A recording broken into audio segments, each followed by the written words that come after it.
Silver is about to punch a hole in the global economy.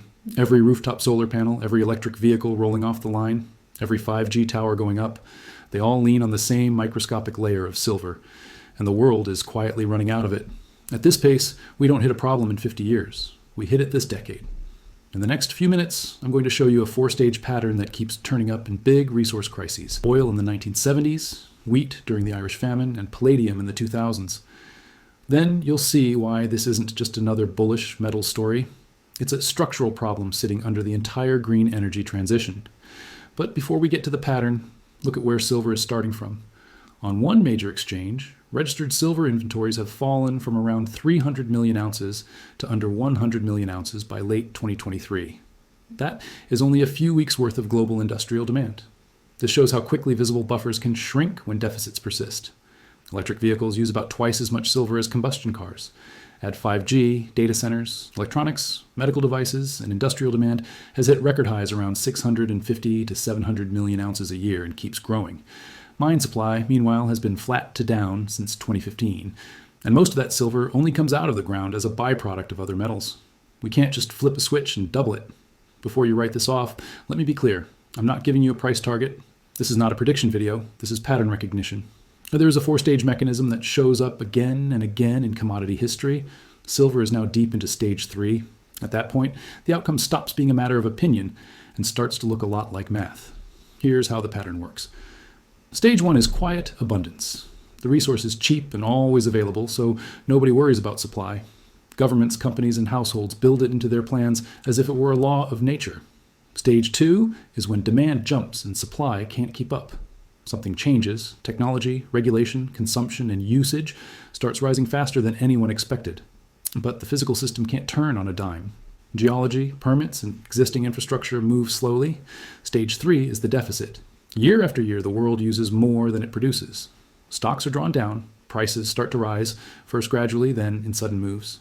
A few players notice what's happening and start locking in supply. Most do nothing. Stage 4 is forced exit. The market doesn't run out in a dramatic, empty shelf way. Instead, prices shoot high enough that weaker buyers have to back away. Factories cut back or shut. Poorer countries are priced out. Some industries have to redesign their systems around a different input or disappear. That is how shortages are resolved, by deciding, through price, who gets to stay in the game. Let's see this in action with oil in the 1970s. After the Second World War, oil sat firmly in stage 1. From the late 1940s to around 1970, crude hovered near $3 a barrel. In the United States, gasoline cost only a few dozen cents a gallon. Cheap fuel shaped everything. Suburbs spread out, highways multiplied, car ownership became normal, and air travel moved into the mainstream. Behind that boom, demand kept rising, and geology quietly drew a line. U.S. production peaked around 1970, and the country shifted from dominant supplier to growing importer. New fields in places like the North Sea and Alaska were not yet producing at scale. Stage 2 had arrived. Strong demand, limited ability to increase output quickly. Then came the shock that made the problem obvious. In October 1973, during the Yom Kippur War, Arab exporters embargoed countries supporting Israel. Officially, it was a political move, but it exposed something deeper. Cheap oil had never been guaranteed. Prices didn't edge up. They exploded. Within weeks, oil was several times more expensive. Drivers queued for fuel. Factories cut hours. Energy crisis entered everyday language. By 1980, oil was trading around 10 times its old level. That was stage 4, not a physical disappearance of oil, but a price so high that demand had to be cut through rationing, recession, and painful adjustment. Our second example is mid-19th century Ireland, which shows how a society can starve even when food still exists on paper. The island held roughly 8 million people, and for the poorest, daily survival hinged on one crop, the potato. It was cheap, filling, and so reliable that many families barely interacted with the grain market at all. Wheat was something other people ate. That dependence looked like stability until 1845, when a fungal blight from North America tore through the potato fields and wiped out a large share of the harvest. The following year made it clear this wasn't a fluke. The disease persisted, and the authorities understood the damage would last for several seasons. Elsewhere in the British Empire, there was grain, and ships carrying food even left Irish ports. But prices had jumped so far that the poorest households were simply locked out. The key point for our story is that the catastrophe was less about the absolute number of calories in the system and more about who could afford them. Grain was stored in warehouses and moving across oceans, yet the people who needed it most could no longer reach it at prevailing prices. Over the next few years, about 1 million Irish people died and around 2 million emigrated. The population collapsed and never returned to its pre-famine level. It is a stark example of how a breakdown in a core resource can turn available into unreachable and produce lasting social and economic damage. A more recent case comes from a metal most people had barely heard of, palladium. Through the 1990s, it was a niche material, cheap and largely ignored outside specialist circles. That changed when emissions rules tightened across rich economies and car makers had to fit more effective catalytic converters. Palladium became the preferred ingredient, and demand surged not because drivers suddenly loved it, but because regulations left manufacturers little choice. There was a structural catch. Palladium is usually recovered as a side product when miners dig for other metals such as nickel and platinum. You can't quickly create vast new dedicated palladium mines. And if the main metal in a deposit isn't profitable, the palladium stays underground. As the 2000s wore on, the world started using more of it each year than it brought to market. Stockpiles were drawn down, and a handful of large suppliers, including Russia, with a major share of global output, had no reason to flood the market and drive prices back down. Buyers who needed physical metal began paying up to secure it, and paper contracts struggled to keep things looking smooth. Between 2016 and 2020, the price jumped from under $500 to over $2,000, and then above $3,000 at the 2022 peak. What finally slowed the rise was not a sudden burst of new supply, but engineers redesigning systems to use more platinum instead, an expensive and disruptive workaround. Those two episodes set the stage for silver. For most of the last century, it lived an odd double life. Part decorative metal in coins, jewelry, and tableware, part quiet workhorse inside industrial processes. It slipped into electrical contacts, medical uses, and photographic film. But in public conversation, it was rarely treated as a strategic material. That was its first phase, widely used, rarely questioned. In the last decade or so, that has shifted. Solar power has expanded rapidly, and each panel needs only a small amount of silver multiplied across millions of units that becomes a major draw on supply. In 2020, solar installations alone used on the order of 80+ million ounces, and industry forecasts suggest that could climb toward roughly 200 million ounces a year by the middle of the decade. And that is only one channel.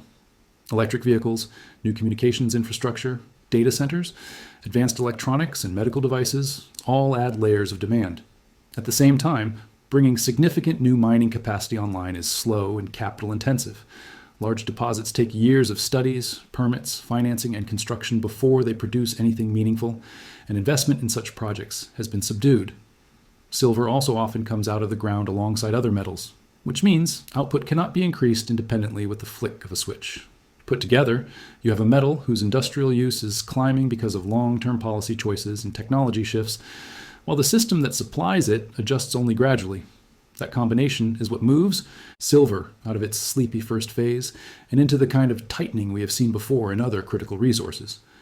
By now, we're in the part of the cycle where the gap between use and supply is no longer theoretical. Industry groups have logged several years in a row where global consumption plus modest recycling have exceeded mine output. And that imbalance has been eating into the stockpiles, sitting on exchanges and in vaulted inventories. You can see the strain in smaller details too.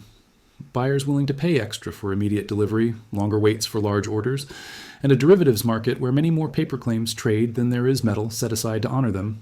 That structure works as long as most participants roll contracts and settle in cash. It becomes fragile once more people insist on taking delivery. Large industrial users are not blind to this. They can see that mine supply is barely growing while long-term demand from energy, transport, and electronics is being driven by laws and infrastructure plans, not by this month's spot price. In response, some of them are quietly bringing orders forward, negotiating long-running supply agreements and treating silver as something to secure, not just something to price shop. That is what recognition looks like in practice. The people who actually need the metal start behaving as if the exit is narrow, while most investors are still behaving as if nothing important has changed. The next phase, which we have not yet entered, is when that quiet tightening turns into open competition for physical metal. It probably won't begin with a dramatic headline. It is more likely to start with a private admission from a large buyer, a solar manufacturer, an electronics giant, a mint, that they can no longer obtain all the silver they want at the old price. Once that happens, other buyers in the same supply chain will assume they could be next and will rush to secure material, not just for this year, but for years ahead. Governments are likely to step in to protect what they consider strategic industries, locking in domestic supply and, where they can, building or rebuilding state hoards. Financial investors, seeing the same squeeze, will try to add physical exposure into a market that was already tight from industrial demand alone. In that environment, the derivative layer that sits on top of the metal can come under real stress. Exchanges can change rules. Some contracts can be steered toward cash settlement rather than delivery, and quoted prices can lag what determined buyers are actually paying to get metal in hand. On a chart, that sort of process does not show up as a gentle upward slope. It shows up as jumps, air pockets, and abrupt repricings as each group of buyers is forced to adjust its expectations in turn. It's tempting at this point to fall back on comforting stories about how the system might sidestep the problem.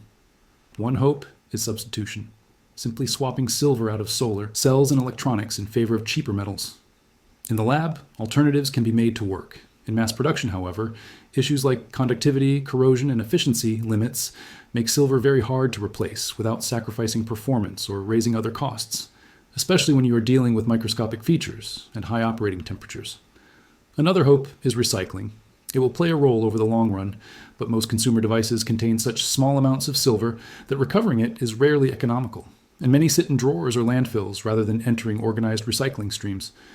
The current wave of solar installations is designed to operate for decades, so the bulk of that silver will not come back into circulation in time to relieve pressure over the next few years.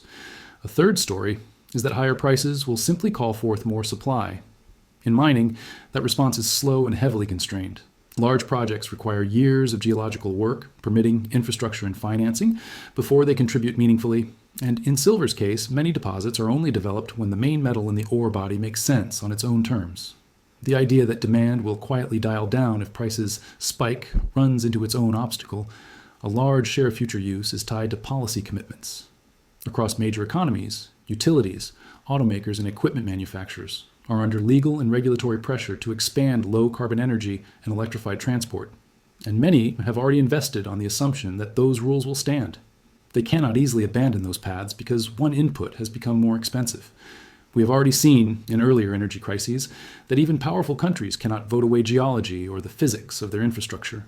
Influence changes who gets priority, not whether tightness exists. Silver sits in the same category. It is not something central banks or parliaments can create more of at will, and we are using it faster than new sources can be developed. If a system keeps drawing down a finite resource faster than it is replenished, cannot swap it out at scale, and cannot count on recycling to plug the gap in time, then the adjustment has to happen somewhere else. And in practice, that means price and access. That is why many people looking at today's numbers conclude that silver is still priced, as if it were an ordinary industrial input rather than a choke point. You do not have to accept that conclusion on trust. You can look at the same public information, how much metal is being pulled from the ground each year, how much is being used by major industries, how reported inventories have moved, and how forecasts for solar and electric vehicles line up against known projects in the mining pipeline.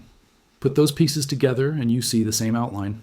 Ongoing deficits, thinning visible stock, and a once overlooked metal moving deeper into the kind of squeeze that has reshaped other markets in the past, only this time at the heart of the energy and financial systems, rather than at the edge.